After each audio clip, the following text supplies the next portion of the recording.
Assalamualaikum warahmatullahi wabarakatuh. Saya Suryadi Effendi, calon guru penggerak Angkatan 9 dari SMA Negeri 1 Sampang. Pagi hari ini saya sudah ditemani oleh rekan sejawat saya. Beliau adalah Bapak Faris dan beliau ini mengampu mata pelajaran sejarah. Bapak Faris, Ya. bagaimana nih kabar di pagi hari ini? Alhamdulillah baik sekali Bapak Suryadi. Ya, jadi pagi hari ini saya akan melakukan praobservasi Bapak ya, Ya. terkait dengan rencana pembelajaran jenengan yang insya Allah di bulan Januari ya Bapak ya, karena siswa kita sekarang sedang ujian semester ya. Baik, Bapak Faris, Ya. saya ada beberapa pertanyaan ini. Boleh? Apa Bapak tujuan pembelajaran yang ingin jenengan capai nanti? Berdasarkan RPP yang sudah saya buat, saya ingin mencapai dua tujuan pembelajaran. Yang pertama, siswa dapat menjelaskan tentang teori masuknya Hindu-Buddha ke Indonesia. Yang kedua, siswa dapat menjelaskan bagaimana terbentuknya jaringan perdagangan di Nusantara pada masa Hindu-Buddha. Begitu Pak. Baik, jadi ada dua Bapak ya, ada dua tujuan yang ingin dicapai. Ya. Berikutnya apa Bapak area pengembangannya nanti yang hendak jenengan capai juga itu? Ada dua yang ingin saya capai area pengembangan tersebut, yaitu pengetahuan dan keterampilan. Yang pertama, kalau aspek pengetahuan, nanti agar siswa dapat menjelaskan tentang proses masuknya Hindu-Buddha melalui 4 teori, yaitu teori Brahmana, teori Ksatria, Iya. teori Waisa, dan teori Arus balik. Iya. Kemudian untuk aspek keterampilannya, nanti diharapkan siswa dapat mempresentasikannya di depan kelas bersama kelompoknya tentang teori-teori masuknya Hindu-Buddha. Baik. Nah, untuk mencapai tujuan-tujuan tersebut, apa ya strategi yang akan jenengan siapkan ini? Termasuk rancangan model dan juga metode pembelajaran ke depan seperti apa nih Bapak Faris? Strategi yang ingin saya gunakan adalah strategi pembelajaran berdiferensiasi berdasarkan kesiapan siswa yang diintegrasikan dengan pembelajaran sosial emosional. Kemudian saya akan membaginya menjadi beberapa kelompok sesuai dengan kemampuan, keterampilan, dan keaktifan siswa. Model pembelajarannya problem based learning, metodenya menggunakan diskusi kelompok, serta tanya jawab dan penugasan. Baik, ada PBL ya Pak Faris ya? Betul. Ada PBL dan juga ada diskusi kelompok, tanya jawab dan penugasan. Nah, kalau kita bicara media pembelajaran nih Pak, apa yang sudah jenengan rancang di situ? Nanti sudah disiapkan ada LKPD, lembar kerja, kemudian media presentasi berupa PowerPoint, kemudian laptop yang akan saya gunakan di kelas. Iya. Dan karena sekarang kan siswa kita ini sedang ujian ya Pak ya. Jadi pelaksanaannya insya Allah di bulan Januari itu tepatnya tanggal berapa itu Pak? Kira-kira minggu kedua tanggal 10 Januari 2024, hari Rabu. Hari Rabu ya Pak ya. Oh baik, jadi hari Rabu tanggal 10 Januari 2024. Baik. Saya akan datang sesuai dengan jadwal ini ya Pak ya.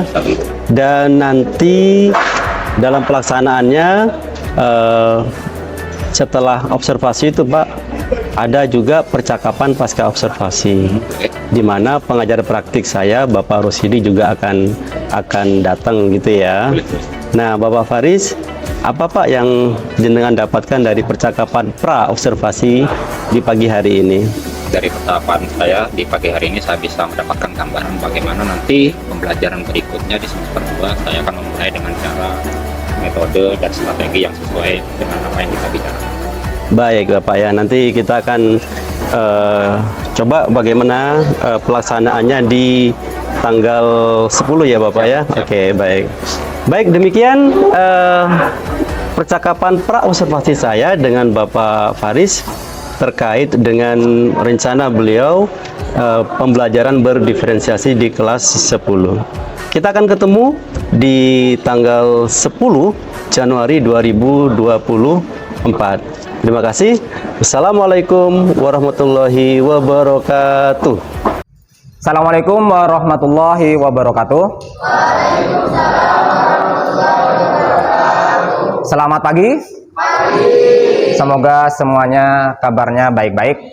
Amin. Sebelum dimulai pelajaran hari ini, Bapak akan mengabsen satu persatu dari kelas 10 Merdeka 8. Ahmad Agus Aldino. Ya, siap. Ahmad Darwis Ludiansah. Daniel Pratama. Afdan Pratama. Ini salah baca ini. Ainul Fahad. Amelia Nafa. Dispen ya. Silakan untuk ketua kelas memimpin doa supaya pelajaran kita hari ini berjalan dengan baik. Silakan.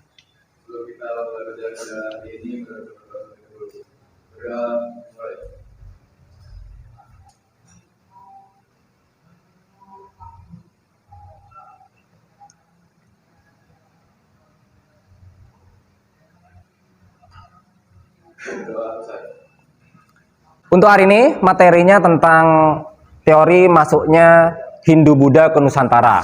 Tujuan dari pembelajaran hari ini supaya siswa kalian tahu bagaimana proses masuknya agama dan kebudayaan Hindu-Buddha ke Nusantara melalui 4 saluran. 4 saluran atau 4 teori.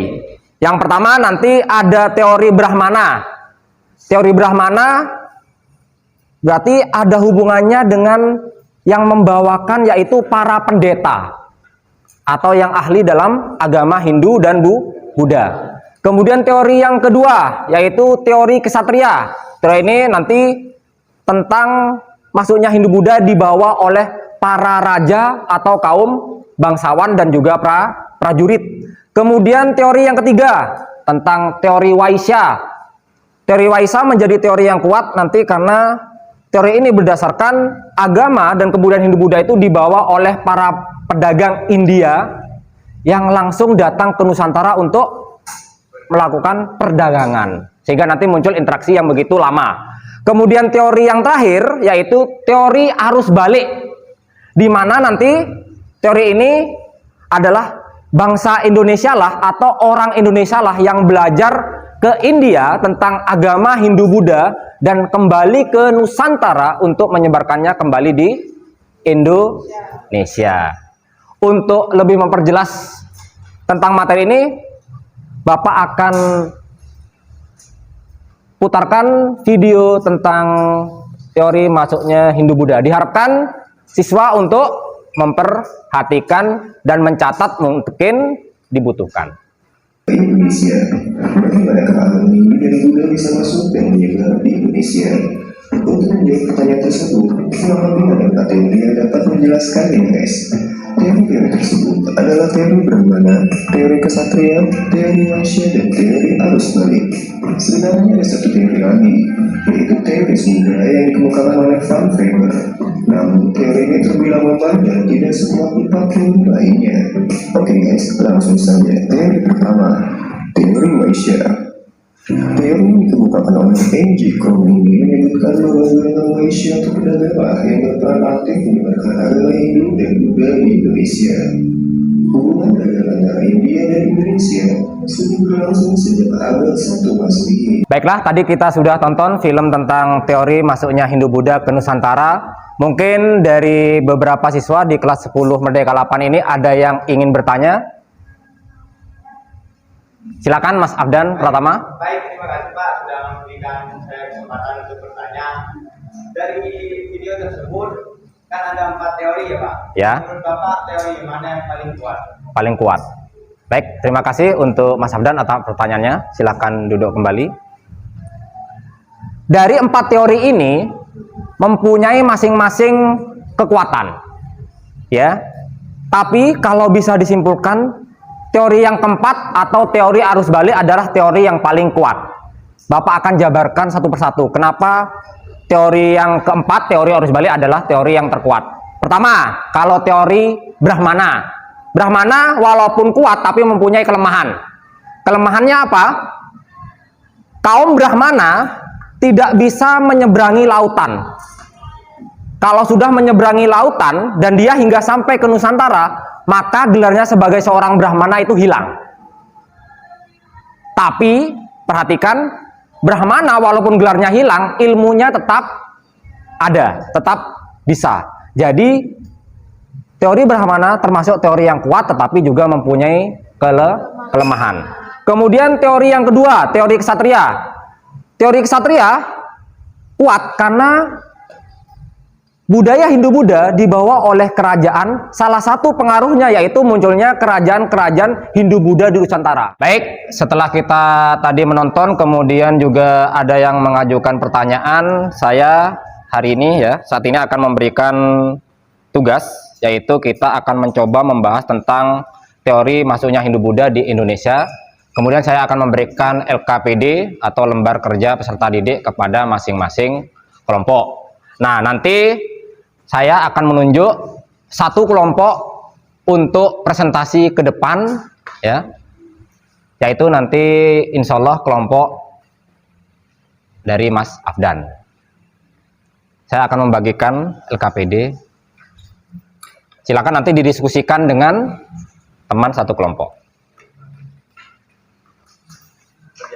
Silakan Mbak Nasila, Mas Dava, kemudian Mbak Maisela dan Mas Afdan. Tapi ada juga yang mengatakan sorry saya selingkuh.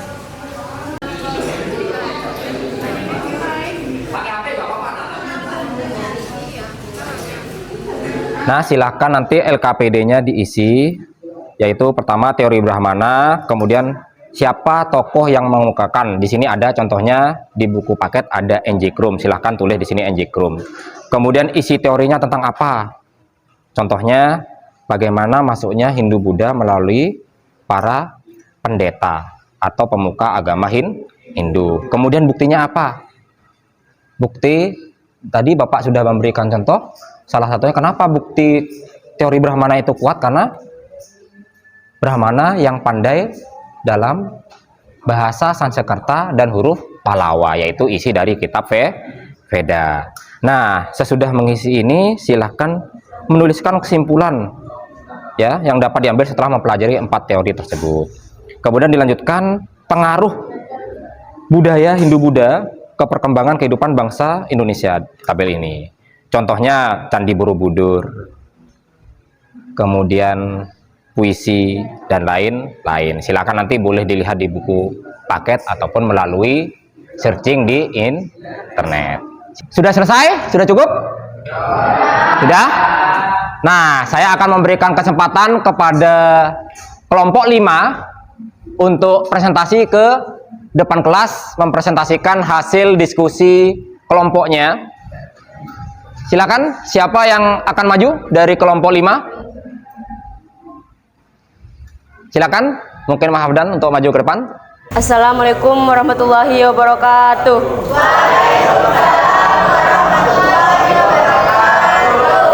Kami akan mempresentasikan hasil kerja kelompok kami. Kami dari kelompok 5. Perkenalkan, nama saya Hikmah Kurniati Ningsih.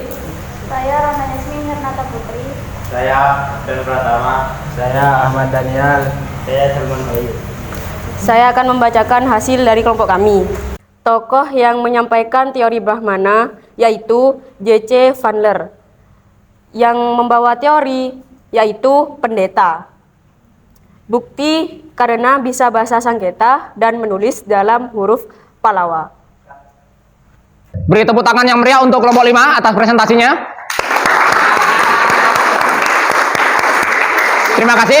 Untuk kelompok 5 silahkan kembali ke tempatnya semula. Baik, dari presentasi yang sudah dilakukan oleh kelompok 5, mungkin dari kelas ini ada yang bisa menyimpulkan dari pembelajaran kita di hari ini? Ya, silakan Mas Aldino untuk menyimpulkan. Baik, terima kasih atas kesempatannya. Kesimpulan yang dapat saya ambil dari pelajaran hari ini adalah masuknya Hindu-Buddha yang dibawa oleh 4 saluran, mulai dari teori Brahmana yang dibawa oleh pendeta, teori Ksatria yang dibawa oleh kaum bangsawan, kerajaan, dan teori Waisa yang dibawa oleh para pedagang India, serta teori arus balik yang dibawa oleh orang Indonesia sendiri yang belajar ke India dan disebarkan ke Nusantara. Sekian. Bagus, sudah benar apa yang sudah disampaikan oleh Aldino tentang kesimpulan kita di hari ini. Untuk berikutnya, ya, saya akan memberikan penugasan tentang kesimpulan teori. Boleh kalian menyimpulkan mana menurut kalian teori yang paling kuat versi kelompok kalian masing-masing. Kalian boleh mengumpulkan tugas ini dalam bentuk video, ya, boleh dalam bentuk audio, ya, melalui voice note, dan juga boleh melalui infografis sesuai dengan kemampuan kalian masing-masing. Jadi kalau yang dirasa cukup mampu untuk membuat video, silakan kalian boleh membuat video tentang tugas kesimpulan bagaimana teori yang paling kuat dalam penyebaran agama Hindu-Buddha di Nusantara. Baik, hari ini sudah kita selesaikan pembelajaran tentang teori masuknya Hindu-Buddha. Untuk mengakhiri pelajaran di hari ini, diharapkan kita menutup dengan doa supaya pembelajaran kita di hari ini bisa diterima, kemudian bisa masuk ke hati dan bisa menjadi pelajaran bagi kita semua. Silakan ketua untuk memimpin doa. Sebelum kita akhiri pelajaran pada hari ini, berdoa terlebih dahulu. Berdoa dulu.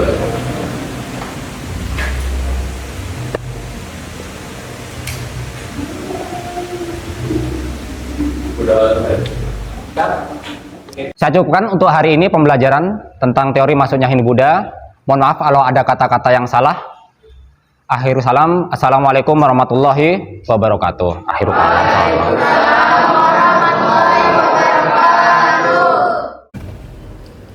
Assalamualaikum warahmatullahi wabarakatuh. Berjumpa lagi dengan saya, Suryadi Effendi, calon guru penggerak angkatan 9 dari SMA Negeri 1 Sampang.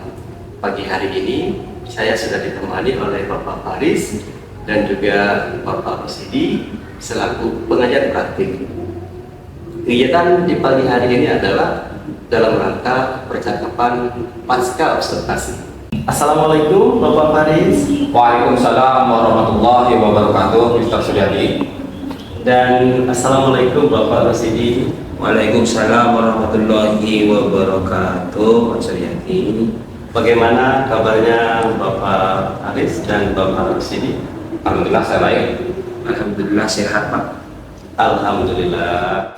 Baiklah Bapak Faris, di percakapan pasca observasi ini saya akan memberikan beberapa pertanyaan kepada Bapak terkait dengan jalannya proses observasi kelas yang sudah Bapak lakukan dengan tujuan untuk mengevaluasi sejauh mana proses pembelajaran yang sudah Bapak lakukan.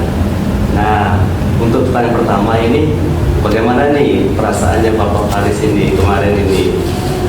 Saya merasa senang dan juga sedikit nervous sih sebetulnya, Mas Freddy. Mungkin karena belum terbiasa dengan situasi, tapi alhamdulillah berjalan dengan baik dan lancar. Iya, alhamdulillah. Jadi saya juga kemarin melihat lancar ya Pak ya, luar biasa. Jadi sudah berjalan dengan baik. Apakah bisa diceritakan kembali Pak area pengembangan apa yang Bapak lakukan di dalam kelas? Kemudian langkah-langkah atau tahapan-tahapan pembelajaran apa yang sudah Bapak lakukan di kelas? Kalau pertama kali, tahapan yang pertama saya membuat perangkat pembelajaran terlebih dahulu. Kemudian kalau area pengembangannya terdiri dari pengetahuan dan keterampilan. Untuk pengetahuan, siswa diharapkan dapat menjelaskan proses masuknya Hindu-Buddha ke Nusantara atau ke Indonesia melalui 4 proses atau 4 teori. Iya. Yang pertama teori Brahmana, teori Ksatria, teori Waisa, dan teori arus balik. Sedangkan keterampilannya diharapkan siswa dapat mempresentasikan beberapa teori maksudnya Hindu-Buddha di depan kelas bersama kelompoknya. Iya. Jadi persis ini sesuai dengan percakapan kita saat di praobservasi ya Pak ya. Ada mencakup 2 apa itu area pengembangan, pengetahuan dan juga keterampilan. Nah Bapak Faris, menurut Bapak, apakah sudah berhasil Pak dilakukan di dalam kelas terkait dua area pengembangan tersebut? Alhamdulillah, saya yakin sudah berjalan dengan baik, namun masih ada beberapa kekurangan seperti ini. Masih terdapat beberapa kendala ya Pak ya? Iya. Apa Bapak yang ditemukan kendala-kendalanya kemarin itu? Kalau kekurangannya atau kendalanya, masih ada beberapa siswa yang tidak ingin terlibat atau tidak aktif dalam pembelajaran tersebut.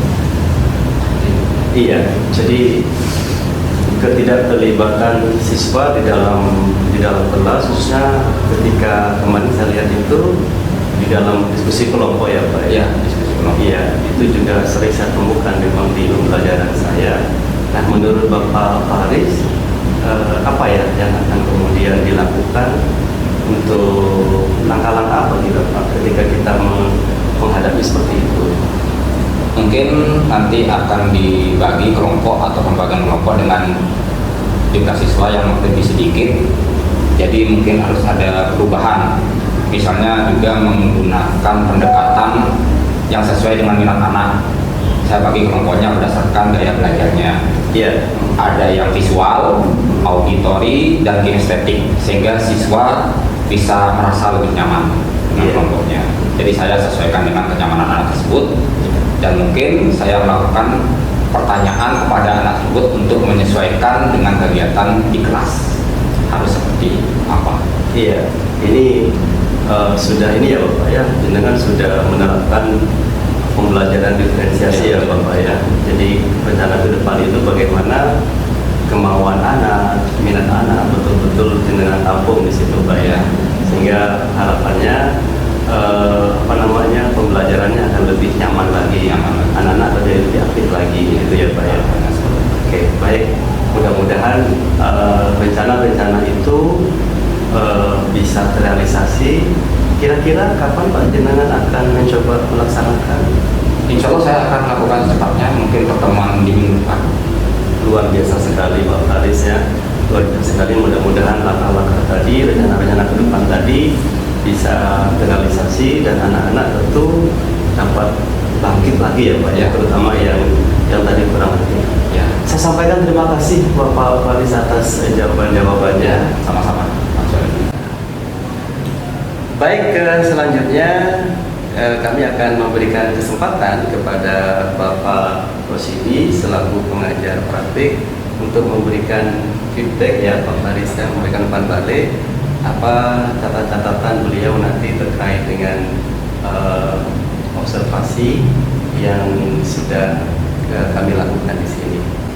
Baik Bapak Rosidi, kami mohon umpan baliknya dari jenengan Bapak, kira-kira bagaimana Bapak melihat dan juga memberikan masukan barangkali kepada kami. Persilakan Bapak. Terima kasih Bapak Suryati atas waktu yang sudah diberikan. Bismillahirrahmanirrahim. Alhamdulillahirrahmanirrahim. Assalatu wassalamu ala nabiyil mursalin Sayyidina Muhammadin wa ala alihi wa sahbihi ajma'in. Yang saya hormati Bapak Suryati selaku guru penggerak Angkatan 9, yang saya hormati Bapak Haris selaku rekan sejawat yang sudah melakukan observasi. Tadi saya sudah mengamati Bapak Suryati itu sudah bagus. Terus Bapak Haris sudah melakukan pembelajaran yang bagus di kelasnya. Waktu proses coachingnya, Bapak Suryati menanyakan sesuai dengan alur tirta. Tadi sudah menanyakan yang pertama tujuannya, terus pengembangan area apa yang hendak akan dicapai, atau hal yang sudah baik. Tadi di area pengembangan mencakup keterampilan dan pengetahuan.